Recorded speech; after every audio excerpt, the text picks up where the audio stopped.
Hey everybody, I'm here today with Digistamps4joy and their Sunday release. I'm going to take two of their images, Bella and Barney, to make this card you see right here. Alright, let's go ahead and get started in Photoshop. Okay, so I've got my program opened. I've hit Control N, and then I'm going to name my file Barney and Bella. My file is going to be 4 inches by 4 inches, 300 pixels per inch. My preset I've set to custom, and then I hit OK, and that opens up my file. I'm going to go to the File tab and hit Place. I've already got my images pulled up there, and I'm going to select my little Barney PNG image. Make sure I've hit Constrain Proportions, and I'm going to scale him down to the size I want him. And then I'll move him around on my card a little bit, get him about where I want him, hit the green arrow, and then I'll go back up to File, hit Place again, and then I'll click on my Bella PNG and place her also. Again, make sure that you've hit Constrain Proportions on her too.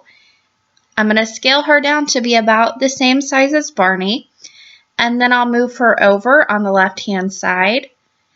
And I want her just a little bit smaller because she is a girl dog. Once I have her about where I want her, I'll go ahead and click the green arrow, and then I'm going to go over to my Layers panel, right-click on both of those, and I'm going to simplify both the layers. Now for my Bella dog, I want her to be flipped around, so I'll go up to the Image tab, and I will flip the layer horizontally. I want her tail to be on the opposite side just to give it a little bit more proportion. And then I'm going to right-click on her image and set her in the background. I want her behind Barney. And then I will just click her over a little bit to the right there. And now that I have them both where I want them together, I'm going to click on one image, then Control-Shift and click on the other image as well. That links the layers and I can move them together. So they stay right where I want them. I can just center them in the middle of the card. Then I'll right-click on my background layer and flatten image. Now I'm going to go over to my panel on the left-hand side and I'm going to click my line tool. I've got mine set at 3 points and I want the color to be black. And then I'm going to drag a line straight across. I'm going to create a sky in the upper portion of the card and grass in the lower portion of the card. And I just want a little bit of definition, a black line there. I don't want any angle on this, so I'm just going to keep moving until I get a 0 angle. And then I'll go over and get it about even with the other line.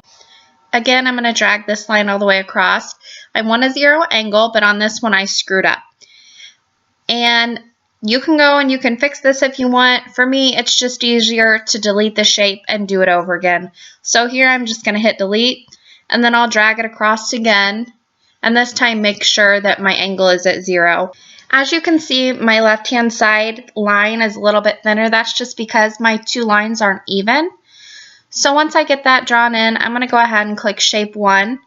And then I'm going to select my Move tool.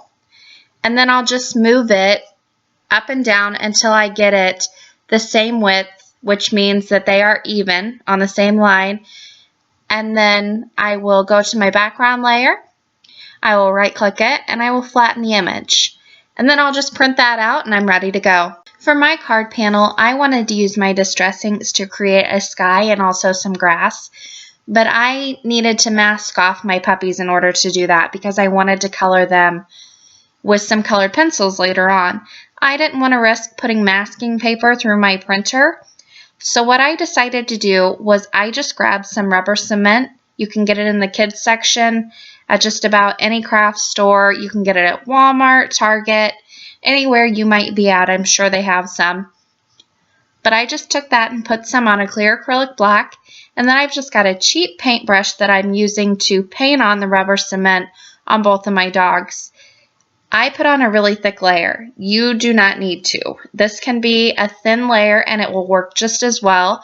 When I put on the thick layer, it became a little bit hard to remove.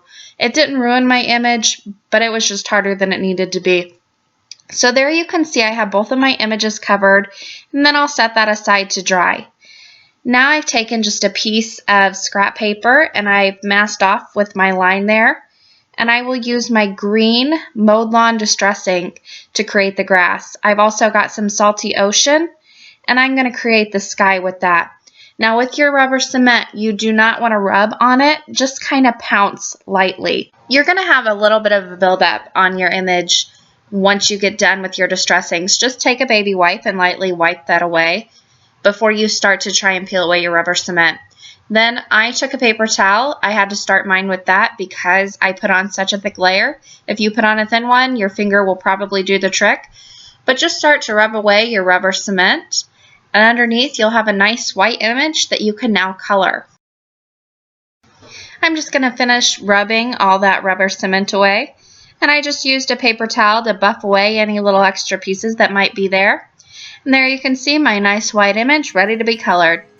Now I'm going to take just some regular Crayola colored pencils and I'm going to layer them on top of one another just to create a buildup of color that blends into each other. Bella is going to be a brown dog, Barney is going to be a gray dog, and this part is a little lengthy, so I will be quiet now and let you listen to some music.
Once I had my coloring all finished up, I took my colored panel, put some double-sided adhesive on the back of it, and matted it onto a black piece of cardstock that was an eighth of an inch wider than my colored panel.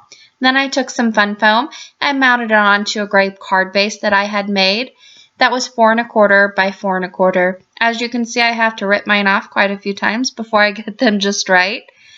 But then once I do, I stick it down. And then I decided just to give this card just a little bit of bling. And I put some Wink of Stella on both of their little bows. And then I also put glossy accents on top of both of their bows and also their noses. Now on this card, I didn't add a sentiment at this time. I thought I would wait because this is one of those cards where you can pull it out at any occasion, put your sentiment on it, and you're ready to go. So I'm just going to leave it blank for now and have it on hand whenever I need it. And that finishes the card off for today. Here you can see my glossy accents are a little bit cloudy, but in the pictures you'll see it gives great dimension to the card. I'll leave you guys with just a few pictures.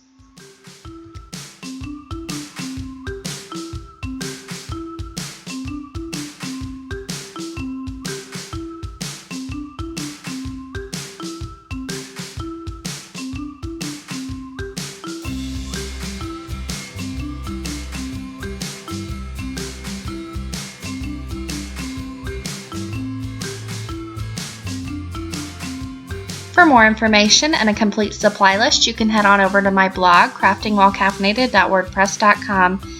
Also, don't forget to check out the Digistamps4joy shop and their great new release they have. Thank you guys so much for watching, and happy crafting!